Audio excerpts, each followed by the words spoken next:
Just go over there. It's not working. Okay. Really? I'm gonna be here then. All right, folks, I'm going to ask that you settle down, put away the phones, put away the computers. Thank you. All right.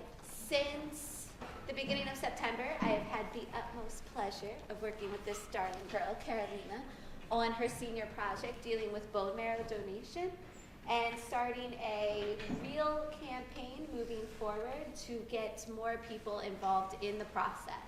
We're talking about saving real lives here. With that being said, our doctor-to-be is going to take over and do her presentation. Thank you.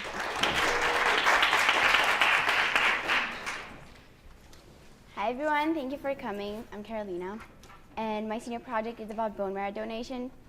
For those of you who don't know, bone marrow is a liquid tissue that's inside of our bones that fabricates all of our blood cells.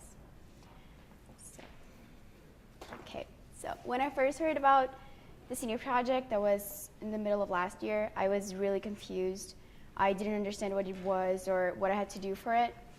And I remember talking with Christina Aberstedt for getting in here, my interview, and she said that Ross would expect 110% of me in this project. Not like on a pressure way, but in a trustable way. Like, you can do whatever you want, so do it with something that you really like, because then you do it with pleasure, not like you were doing a test or something.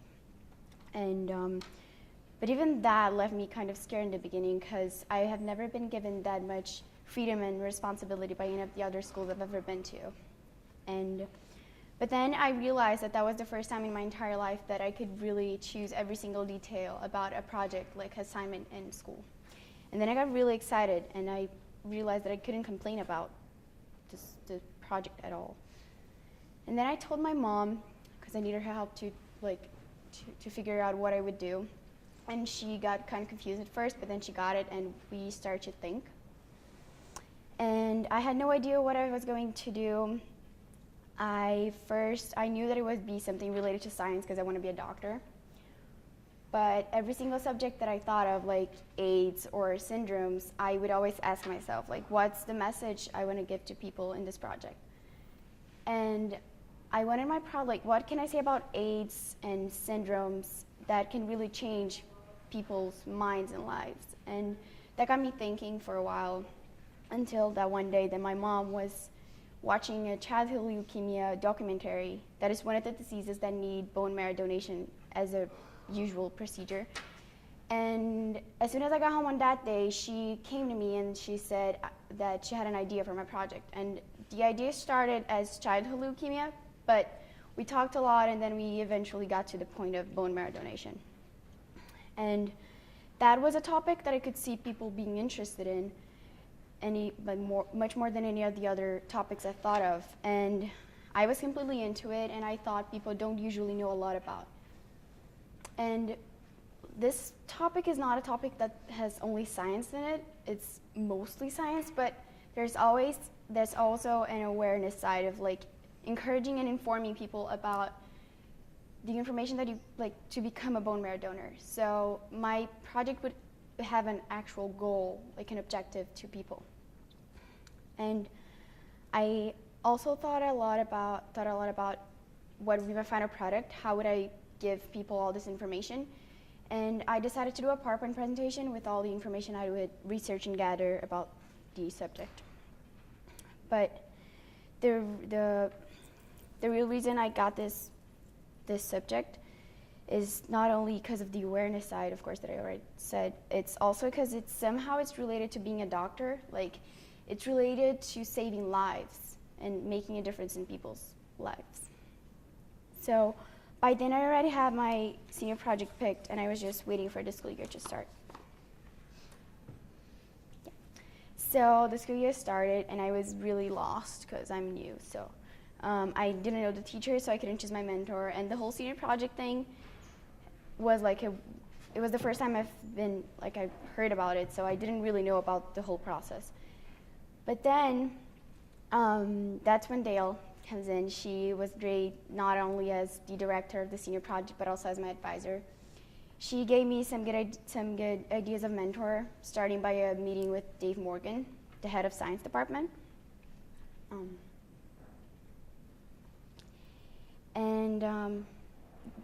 After that meeting, I got more secure about the topic I've chosen because I finally got the chance of discussing it with someone and like talking about my ideas. And although Dave wasn't my mentor, he gave me some ideas and I got much more confident about it. But I still didn't have a mentor, but then Dale, again, got me the best mentor, Kimberly. And it was also her first time, but she was great. It was great working with her all this time. Okay, so by the second week of September, I already had a mentor, and we were meeting every Tuesday, talking about our idea. And in the beginning, we talked how could I expand my project in terms of domains. And we reached the point where we got science, visual arts, and technology, where, of course, most would be about science. And to kind of promote the idea of becoming a bone marrow donor, we decided to do a flyer with all the information summed up, and that would be my visual art part and my PowerPoint as technology. So after that, we decided that I would have two final products, my flyer and my PowerPoint. So by that time, I had my first deadline to achieve. That was the formal proposal. And Kim and I had already discussed all I needed for that, so it was pretty okay. All the deadlines, I had a really good time for doing all of them. I didn't have a problem at all, especially when Dale was always reminding us and helping us with everything we needed. Thank you. And yeah.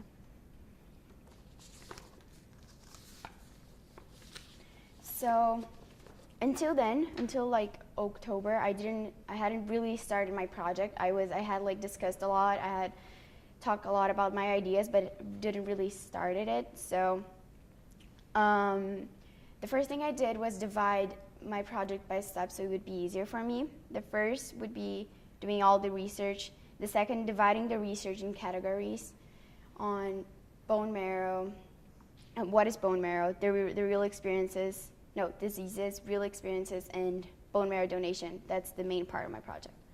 The third part, do my PowerPoint, and the fourth part, prepare for my oral presentation. It was really hard to start doing my project because it was hard to remember that I had this whole project to be done. But once I did start it, it went really okay. And in order to really understand my research, I decided to do my research first in Portuguese. That's my native language. So and once I really had gotten it, I would translate everything to English. And there was this one day I was talking to Dale, and this process folio came up, and I didn't even know what that was, or then I needed to get one. And so then by the time I went to Alexis Martino, they were already gone, but then I just got one online, and I started it. So one of my challenges was replacing the interviews part by the real experiences part, because my initial idea was to have actual interviews with oncologists and patients. But that didn't work out because it was really hard to find someone who was willing to talk to me. And eventually Kim found someone that she'd talk to, but doctors are really busy, so it took weeks for them to answer back, and in the end they couldn't do it. But she got someone, an oncologist and twins. The boy donated his bone marrow for the girl around 5 years ago. And we were about to schedule the interview for Skyping or something, but then the girl found out that she had gotten her leukemia back. So when that happened, of course, the interview didn't work out. And that was in the middle of December. So by that time, I realized that I wouldn't be able to get an interview in time because we were trying to get one in September. So for a while, I just decided to take that part out of my project. But then one afternoon, I was working on my project, and then I had the idea of researching the internet and getting real experiences like documentaries and something like that. And it didn't take long until I found a really good site with survival experiences. And it turned out being really good. Donors were also really easy to find.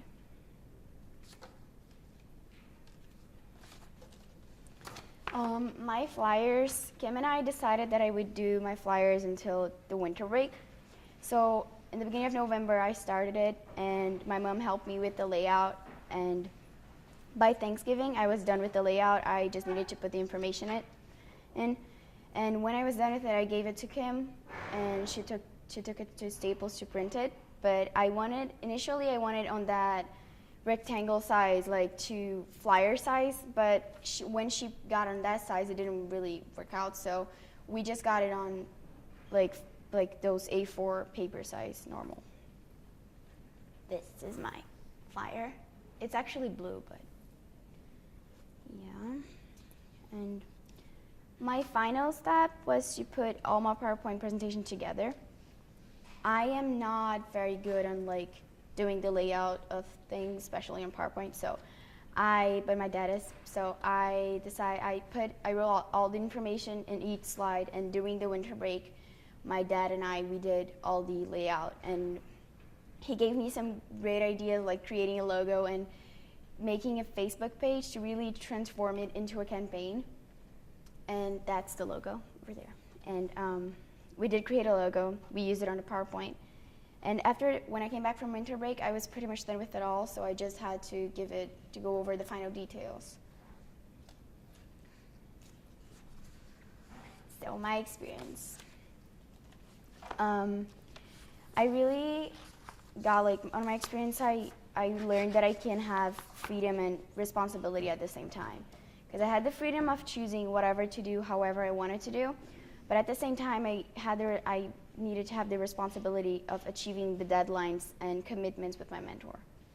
I learned my management and my planning skills got better, and my concentration and my English. And I loved researching and learning about bone marrow donation and bone marrow itself, and reconfirming that I want to be a doctor, that this is the path I want to go. It was really good.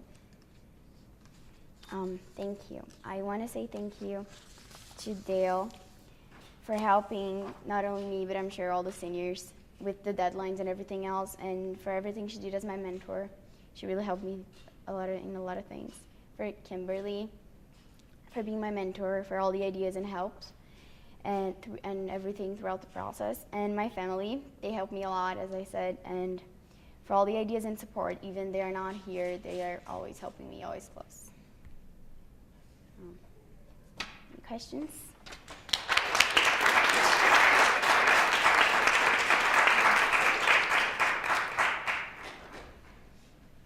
Yes. I know you want to be a doctor, but has this made you think about being an oncologist? In Brazil, when you do a college for being a doctor, you usually do your first years. They are just the same for everyone. So you don't have to choose your path when you are going to, you need, you can do 6 years and then you can choose whatever you know. But right now I want to be a neurologist, but it can change because I have 6 years to decide. Yeah. Yes? What's the actual process of getting the bone marrow? To become a donor? Yeah. You have to go to a place where they have the Be the Match. Here in the United States, you need to be in 18 to 60 years old, and then you need to be in a general health, good health, and then you do a blood test, and the blood test goes to HLA. It's a test that they do for compatibility with the other, there is a chromosome 6 that needs to be equal with the donor, with the patient. So they do that, they get your blood and then do the test, and then it goes to an international system. And once it's in the international system, you can never be called, or you can be called in a month. And then if you are reached for the Be the Match, you go and you do several other exams, like physics exams and other things. And then if you agree with everything, and you are really the best match for the patient, you receive a course for how it's going to be the process. And there is several methods of getting out the bone marrow, but the usual one is you lay down and they give you anesthesia, general anesthesia, and then they take it out from your hip bone. It's a 40 minutes procedure, and then they take it out from your hip bone, max of 15%, and then and then that's it. And then you go home, and then you're completely recovered in like a week tops. That's it. Yes. Bravo, very good. Thank you. If you continue with this research of bone marrow donation, what would you think would be the most positive? Which way would you go? Would you create a Facebook page, for example, or would you start a campaign? I think I would do both, but I would go more for the internet side because it's easier to spread the information. Especially after my exhibition night, there are people that came to me and said that they thought it was really painful. And it's not, it's completely indolent, it's really simple. And then I realized that there's a lot of misinformation out there. So I think internet is the easiest way to spread the right information. And is there a great need for bone marrow donation? Yeah, on my flyer, let me go back here. I don't know if you can read it, but I did a worst statistics research. The bone marrow number has been increasing in the past 20 years, but the one that most increases is the autologous one. That is when the patient takes his bone marrow out, treats himself with chemo and the bone marrow, and then puts it back. And it usually doesn't work. The patients do that when they are like really in a case of like, I'm gonna die in a month and I need to do something, I need to try. But it has been increasing, but it still needs. It's pretty good here. The United States, it's the first one in the ranking of like bone marrow donors. Did doing your research in Portuguese first help you? Yeah, a lot. The subject that I chosen has a lot of specific scientific terminology, so that it's harder to understand even in Portuguese. So in English, not being my first language, it would be even harder. And I feel like I really understood the thing. I can really talk about it comfortably. So. And did you experience any project like this before back home? No, because in like the freedom of choice of doing whatever you want in Brazil, it doesn't happen because all of the projects you do, they involve subjects that you need to go into college. Like for the test you have to take to go into college, so you don't really have like freedom of choice. Is that it? Thank you.